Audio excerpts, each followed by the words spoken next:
On Monday, Donald Trump was asked about the sanctions that, of course, he has placed upon Cuba that are causing hospitals to close down. They are causing people in the country to starve.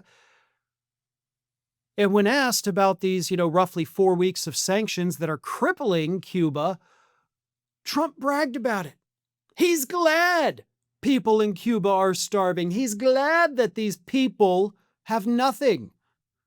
People who are not enemies to the United States. They're not the ones with the communist government. They're just human beings trying to live their daily lives, right? And Trump's glad that they have, in his words, nothing. Here's what Trump told reporters. Cuba right now is a failed nation. They don't even have jet fuel for airplanes to take off. They're clogging up their runway. I have Marco Rubio talking to Cuba right now, and they should absolutely make a deal. It's really a humanitarian threat, I'll say. So we'll see how it all turns out, but Cuba and us, we are talking. In the meantime, there's an embargo. There's no oil. There's no money. There's no anything. There's no anything. It's a humanitarian threat.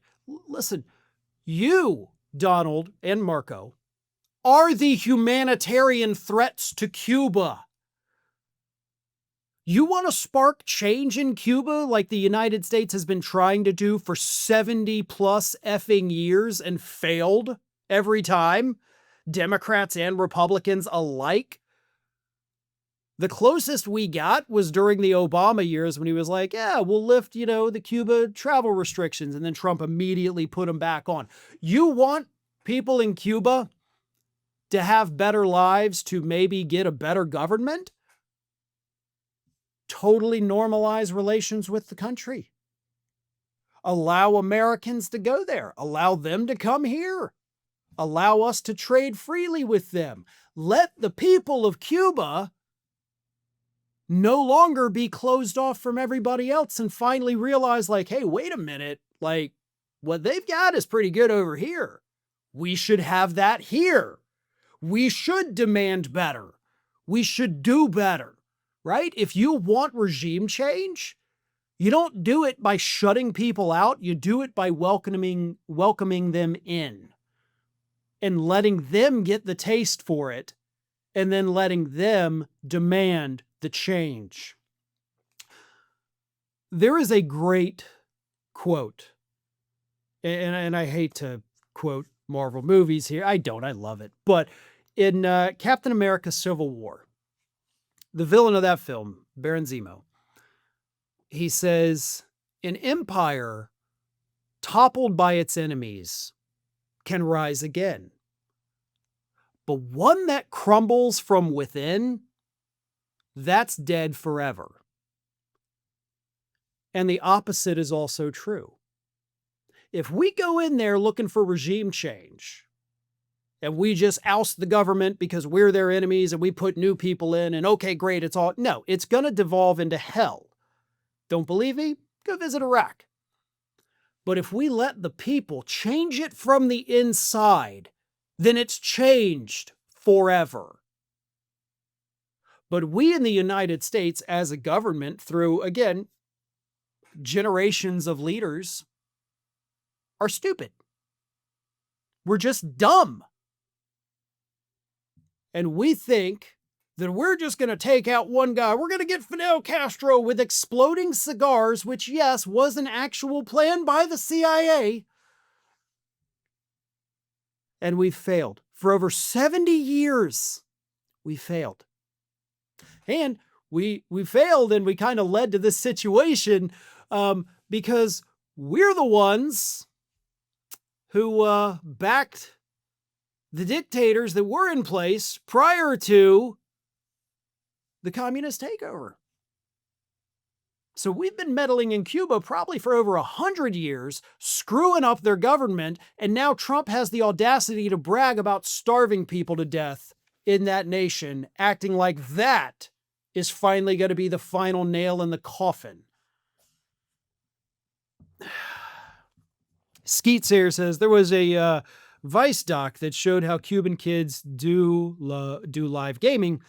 We have more in common as humans versus differences. We just need to be decent. Being decent, unfortunately, is something that is very difficult for the U.S. government.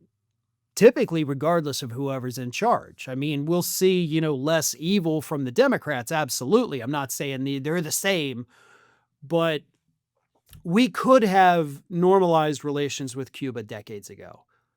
And I think we would be looking at a very different neighbor had we done that. Terry Cyan says, the SAVE Act, I'm terrified, many years pessimist. The SAVE Act is god-awful. We actually spent a good amount of time talking about that yesterday, but yeah, we'll see, right? It's still got to get through the Senate. There are a couple Republicans that are like, I'm not so sure about it. So we'll see. Skeets here says the CIA is a continuation of the Knights of the Golden Circle. ATM873 says Zach Polanski, a great Green Party Britain leader. Thank you for that. V-Man says, Farron, the U.S. claims they want democracy in Cuba. If that were the case, then why did the U.S. back dictator Batista over democratically elected President Carlos Prio Socaras? All Prio wanted was to make Cuba more for Cubans. Yeah. I mean, the U.S. was like a full Batista. Like, we put him in power, overthrowing their government. Like, that's the whole thing is like all these things we hate about Cuba, we did. All the things we say are problems with Cuba, we put them there. Like, we created these problems and then came back to the United States, started bitching, and we're like, man, you see all these problems these idiots have? What a bunch of morons. Let's overthrow their government that we just installed. It's insanity. It is utter insanity. Scientists recently discovered a new evolutionary trait in puppies, and it's that they cannot grow up and reach their full potential unless you subscribe to this channel. Don't do it for me, folks. Do it for little Atlas and Judge here. Good boys. You do good. You want to say something? No? Okay.